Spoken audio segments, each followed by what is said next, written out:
which she must dote on in extremity.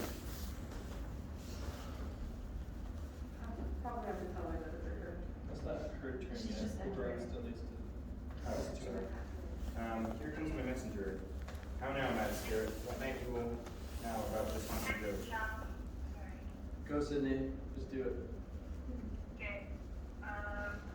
My mistress was a monster in love. Near to her close and concentrated power, while she was in her dull and sleeping hour, a crew of matches, rude mechanicals, that worked for bread upon Athenian stalls, were met together to rehearse a play, intended for great Theseus' nuptial day.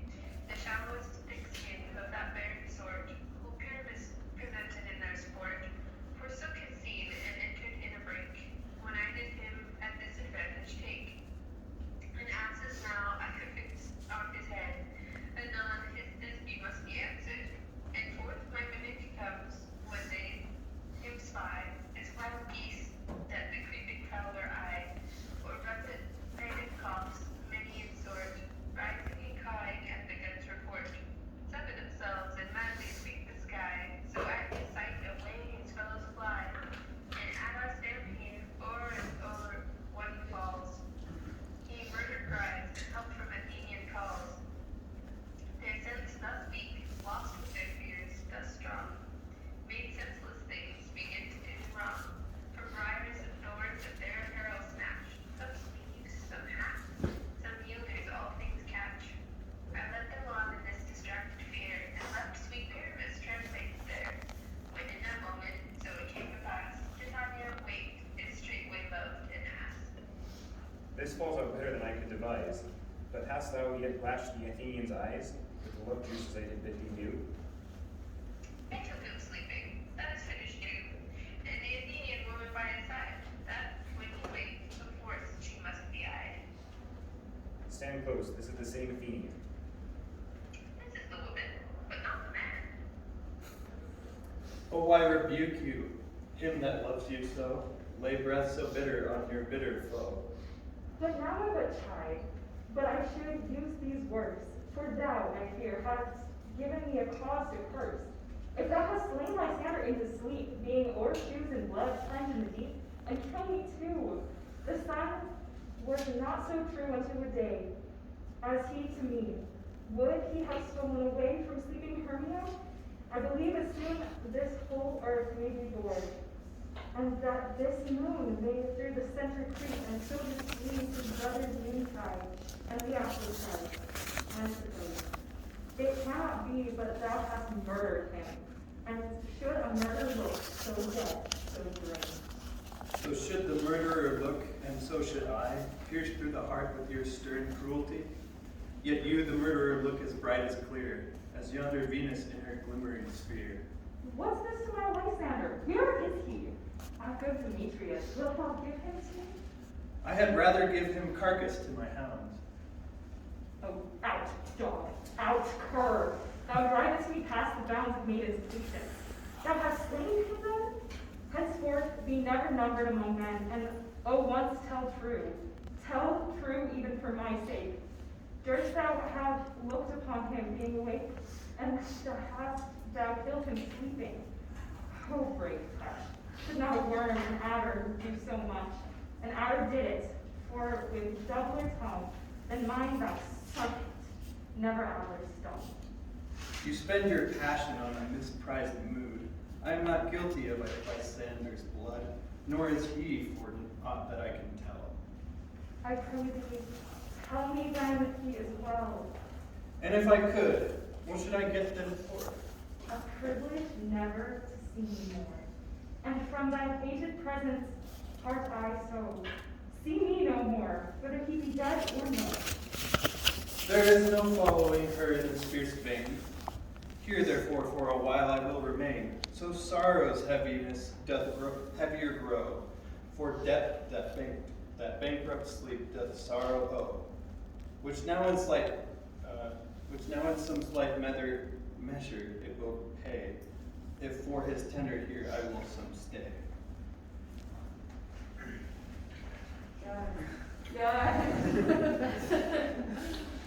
What hast thou done? Thou hast mistaken quite, and laid the love juice on some true love's sight. By misprision thus perverse ensued. Some true love turned and not false turned true. And fate overrules that one man holding trust, a million fail, confessing oaths on oath. About the wood go swifter than the wind, and Helena of Athens look thou find. All fancy sick she is and pale of cheer, with sighs of love that cost the fresh blood dear. And by some illusion see thou bring her here. I'll charm his eyes against she do appear. I go, look how I go, swifter than an arrow from Tartar's bow. Flower of this purple dye, hit with Cupid's archery, sink in apple of his eye. When his love he doth espy, let her shine as gloriously as the Venus of the sky. When thou wakest, if she by, beg of her for remedy. Captain of our very man, Helena here is at hand, and the useless does by me, plead for a lover's fee. Show me their fond pride and see. Lord, what fool these mortals be. Stand aside. The noise they make will cause Demetrius to awake. Then will two at once woo one, that must needs be sport alone, and ignorance do best please me, that befall preposterously. Why should you think that I should woo and scorn? Scorn and desertion never come in tears. Look when I vow I will weep, and vows so born, and the nativity of all truth appears. How can these things in me seem scorn to you, bearing advantage of faith to prove them true? You do advance your penning more and more. When truth kills truth, O death ritually free. These vows are Hermia's. Will you give her work, weigh oath with oath, and you will do nothing weigh. Your vows to her and me, put in two scales, will even weigh in both, as lightest tails. I had no judgment when to hear I swore. Nor none in my mind, now you give her war. Demetrius loves her, and he loves not you. O Helen, goddess, nymph, perfect divine, to what, my love, shall I compare thine eye? Crystal is money, oh how ripens show, thy lips those kissing cherries tempting grow. That pure congealed white high Taurus snow, fanned with eastern winds, turns to a crow. When thou hold'st up thy hand, oh let me kiss this princess of pure white, this seal of bliss. O spite, O hell, I see you all are bent, to set against me for your merriment. If you were civil and knew courtesy, you would not do me thus much injury. Can you not hate me, as I know you do? But you must join in souls to mock me too. If you were men as men you are in show, you would not use a gentle lady so. To vow and swear and superpraise my parts, when I am sure you hate me with your hearts. You both are rivals and love Hermia, and now both rivals to mock Helena. A trim exploit, a manly enterprise, to conjure tears up in a poor maid's eyes. With your derision, none of noble sort would so offend a virgin and exhort. A poor soul's patience, all to make you sport. You are unkind, Demetrius. Be not so, for you love Hermia, and this you know I know. And here with all good will, with all my heart, and Hermia's love, I yield you up my part, and yours, Helena, be my sweet, whom I do love, and will do till my death. Never did mockers waste more idle breath. Lysander, keep thy Hermia, I will none. If ever I loved her, all that love is gone. My heart to her but as guest-wise sojourned, and now to Helen it is home returned, there to remain. Helen, it is not so. Disparage not thy faith, thou dost not know, lest to thy peril thou abbey is dear. Look where thy love comes, yonder is thy fear. Dark night! From that eye is question takes, the air more plain with apprehension makes. Wherein it doth impair the seeing sense, it pays the hearing double recompense. Thou art not by mine eye, Lysander found. Mine ear, I thank it, brought me to thy sound. But why, unkindly, didst thou leave me so? Why should he stay whom love doth best to go? What love could press Lysander from my side? Lysander's love that would not let him bide, fair Helena, whose mooring glides the night. Then you all fiery woman's eyes of light, why seekest thou me? Could not this make thee know the hate I bear thee to make me leave thee so? You speak not as you think, it cannot be. Okay, lo, she is one of the confederacy.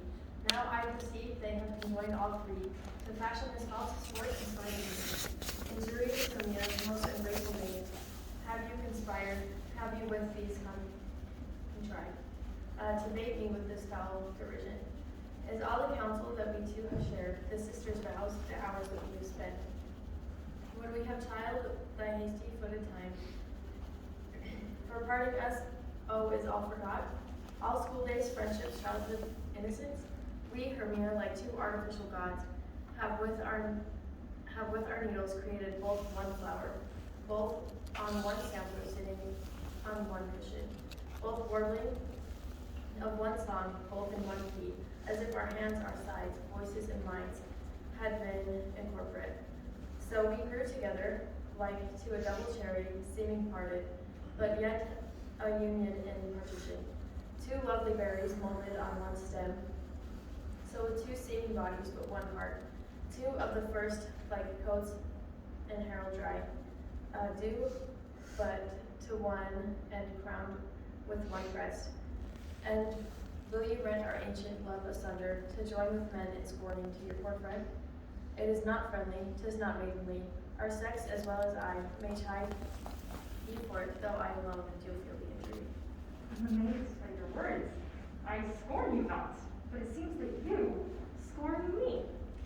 Have you not set Lysander as in scorn, to follow me in your twinkling eyes and face, and made your other love Demetrius, who even but now did spurn me with his foot, to call me goddess, nymph divine and rare, precious celestial? Wherefore speaks he this to her he hates? And wherefore doth Lysander deny your love, so rich within his soul, and tender me forsooth affection? But by your setting on, by your consent, what thou I be not, so embraces you, so hung upon with love, so fortunate but miserable most, to love unloved, this you should pity rather than despise. I understand not what you mean by this. I do, persevere counterfeit sad lips. Make mouths upon me when I turn my back, wink each at other. Hold the sweet jest up, the sport well carried shall be chronicled. If you have any pity, grace, or manners, you would not make me such an argument. But fare you well, 'tis partly my own fault, which death or absent soon shall bring. Stay gentle, Helena. Hear my excuse, my love, my life, my soul, fair Helena. Oh, excellence. Sweet, do not scorn her so. If she cannot entreat, I can compel. Thou canst comfort no more, and she entreat thy threats no more in the strength than her weak prayers. Helen, I love thee, but my life I do. I swear by that which I will lose for thee. To prove him false that I love thee not. I say I love thee more than he can do. If thou say so, withdraw and prove it too. Quick, come. Lysander. You're good. Where to tend all this? Away, you, No, sir, he will. Seem to break loose, take on you, take on as you would, but yet come not. You are a tame man. Go. Hang off, thou cat, thou bird. Thou bird, wild thing, let you loose, or I will shake thee from me like a serpent. Why art thou grown so rude? What changes this, sweet love? Thy love, out, body flutter out. Loathe medicine, a hate of potion, hence. Do you not jest? Yes, soothe, and so do you. Demetrius, I'll keep my word with thee. I would have your bond, for I perceive a weak bond holds you. I'll not trust your word. What? Should I hurt her, strike her, kill her dead? Although I hate her, I do no harm. Her so. Quick, you see me, when your heart and hate me. Therefore, Oh, me, what are you not Lysander? I am as scared now as I was ere while. Since night you loved me, and since night you left me. Why then you left me, O gods forbid, in earnest shall I say? I by my life, and never did I desire to see thee more. Therefore, be out of hope, question of doubt. Be certain nothing is truer. 'Tis no jest that I do hate thee, and I love Helena. Only you, juggler! You take your loss and you speak of love. What have you come by night and stolen my love's heart from him? Fine, I faith. Have you no modesty, no maiden shame, no touch of bashfulness? What will you tear impatient answers from my gentle tongue? Fie, you counterfeit, you puppet, you. Puppet? Why so? Aye, that way goes the game. Now I perceive that she hath made compare between our statures. She hath urged her height, and with her personage, her tall personage. Her height forsooth. She hath prevailed with him. And are you grown so high in his esteem because I am so dwarfish and so low? How low am I, thou painted maple? Speak, how low am I? And I am yet so low that my nails can reach into thine eyes. I pray you, though you mock me, let her not hurt me. I was never cursed. I have no gift at all in shrewishness. I am a right maid for my cowardice. Let her not strike me. You perhaps may think, because she is something lower than myself, that I can match her. Lower? Hark, again! Good Hermia, do not be so bitter with me. I evermore did love you, Hermia. Did ever keep your counsels, never wronged you, save that in love unto Demetrius. I told him of your stealeth unto this wood. He followed you for love. I followed him. But he hath chid me hence, and threatened me, to strike me, spurn me, nay, to kill me too. And now, so you will let me quiet go, to Athens will I bear my folly back, and follow you no further. Let me go. You see how simple and how fond I am. Why get you gone? Why is it that hindered you? A foolish heart that I leave here behind, What, with Lysander? with Demetrius. Be not afraid, she shall not harm thee, Helena. No, sir, she shall not, though you take her part. Oh, when she is angry, she is keen and shrewd. She was a vixen when she went to school, and though she be but little, she is. Little? Again? Nothing but low and little. Why will you suffer her to flout me thus? Let me come to her. Get you gone, you dwarf, you menace, you hinder, you not grass and make, you weed, you acorn. Oh, you are too officious in her behalf that scorns your services. Let her alone, speak not of Helena.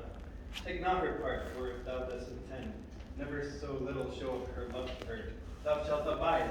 Now she hold me not, now she followeth, darts to try who's right, of thine or mine or most of Helena.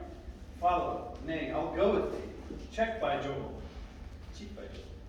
You mistress, all this coil is loin of you. Nay, go not back. I will not trust you. I no longer stay in your first company.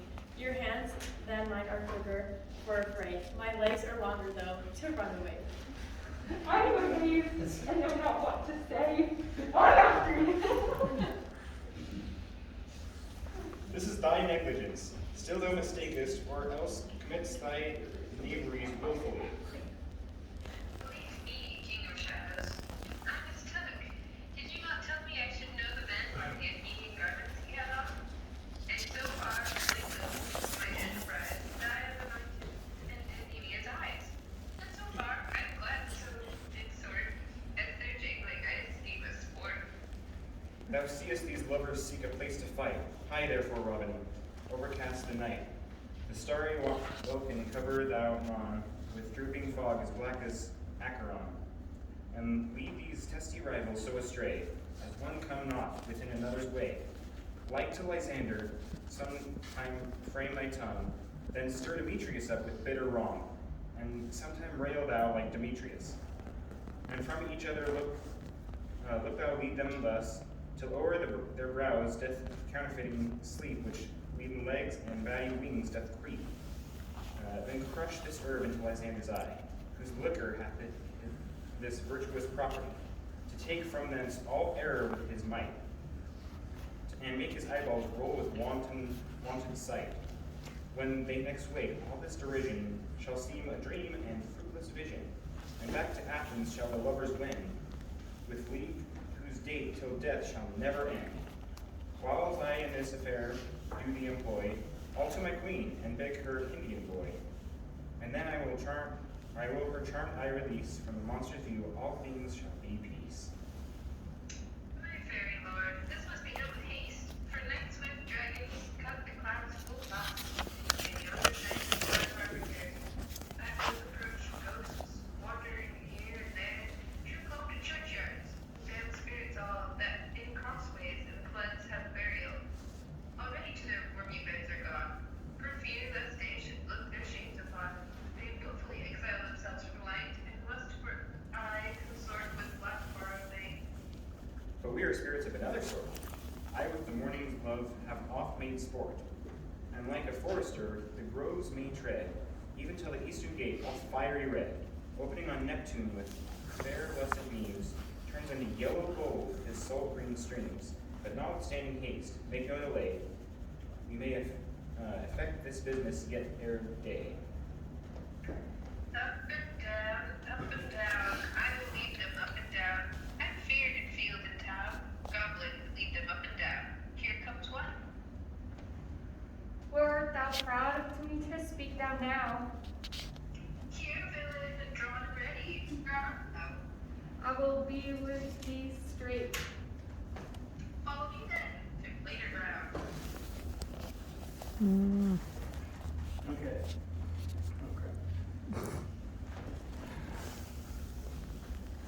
Lysander, speak again. Thou runaway, thou coward, art thou fled? Speak, in some bush? Where dost thou hide thy head?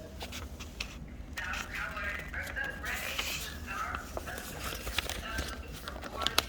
It will not come. Come, free friend. Come, thou child. I'll whip thee with a rod. He is defiled. They draw the sword on thee. Yet art thou there? Follow my voice. We'll try no manhood here. Here he goes before me and still dares me on. When I come where he calls, then he is gone. The villain is much lighter heeled than I. I follow fast, but faster did he fly.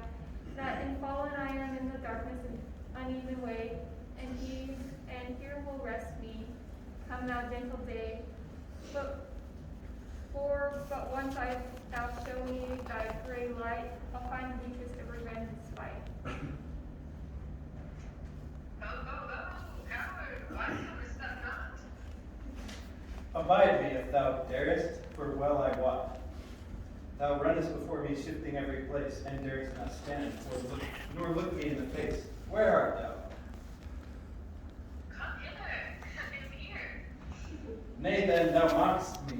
Thou shalt buy this tear. If ever I thy face by daylight see, now go thy way, faintness constraineth me.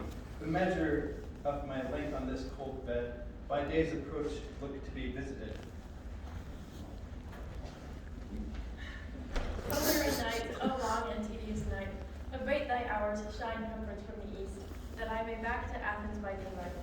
From these that my poor company detest, and sleep that sometimes shuts of sorrow's eyes, steal me a while from mine own company. Yet but three. Come one more. Two of both kinds make up four. Here she comes, cursed and sad. Cupid is a knavish lad, thus to make poor females mad. Never so weary, never so in woe. Bedabbled with the dew and torn with briars. I can no further crawl, no further go. My legs can keep no pace with my desires. Here will I rest till me till the break of day. Heaven shield thy standard if they need a prey. On the ground, sleep sound. I'll apply to your eye, gentle lover remedy. When thou awakest, thou takest true delight in the sight of thy former lady's eye. In the country proverb known that every man should take his oath. In your walking shall be shown. Jack shall have Jill, naught shall know ill. The man shall have his mare again.